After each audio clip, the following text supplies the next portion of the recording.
السلام علیکم ورحمۃ اللہ وبرکاتہ۔ ناظرین، امید ہے کہ آپ حضرات خیریت سے ہوں گے۔ میں محمد محسن قاسمی اور آپ دیکھ رہے ہیں میرا یوٹیوب چینل مفتی محسن قاسمی۔ مشہور و معروف عالم دین مفتی سلمان ازہری کو گرفتار کر لیا گیا ہے۔ مفتی سلمان ازہری کو گجرات اور ممبئی کے انسداد دہشت گردی دستے نے حراست میں لے لیا ہے، گرفتار کر لیا ہے۔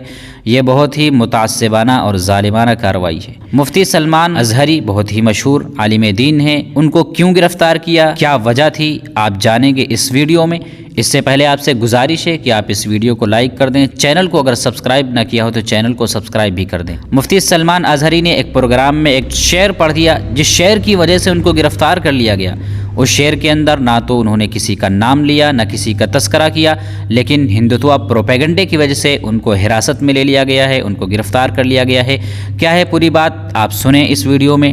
مفتی سلمان ازہری نے گجرات کے جوناگڑھ میں ایک بیان میں صرف ایک شعر پڑھ دیا جس شعر کی وجہ سے ان کو گرفتار کر لیا گیا۔ اس شعر میں نہ تو انہوں نے کسی کا تذکرہ کیا نہ کسی کا نام لیا۔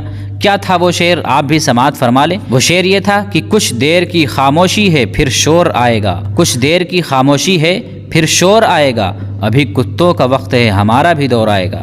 اس شعر پر کتوں کے ذکر کو بعض ہندوتوا گنڈوں نے ہندوؤں پر فٹ کر دیا اور پروپیگنڈا کیا کہ مفتی سلمان ازہری نے ہندوؤں کو کتا کہہ دیا ہے، جبکہ مفتی سلمان ازہری کی مکمل تقریر میں کہیں بھی ایک بار بھی ہندو لفظ کا ذکر نہیں ہے۔ پتہ نہیں کیوں یہ ہندوتوا مخلوق خود کو کتا سمجھ بیٹھی ہے۔ یہ افسوسناک حالت ہو چکی ہے کہ چند ہندوتوا اکاؤنٹ کے پروپیگنڈے کی بنیاد پر مسلمانوں کے علماء کو گرفتار کیا جا رہا ہے۔ اس کے خلاف مضبوطی سے آواز بلند کرنے کی ضرورت ہے اور مفتی سلمان ازہری کی بھرپور حمایت کرنے کی ضرورت ہے۔ مفتی سلمان ازہری کو صرف ایک شعر کی بنیاد پر گرفتار کر لیا گیا ہے، جس شعر میں نہ تو انہوں نے کسی کا تذکرہ کیا نہ کسی کا نام لیا۔ یہ ہے فرقہ پرست طاقتیں، یہ ہیں ہندوتوا پروپیگنڈے کی طاقتیں کہ وہ علماء کو گرفتاری تک پہنچا رہی ہیں۔ اللہ تعالی ہم سب کی حفاظت فرمائے۔ آپ کا کیا کہنا ہے اس ویڈیو کے بارے میں؟ آپ کمنٹ باکس میں اپنی رائے کا اظہار ضرور فرمائیں۔ السلام علیکم ورحمۃ اللہ وبرکاتہ۔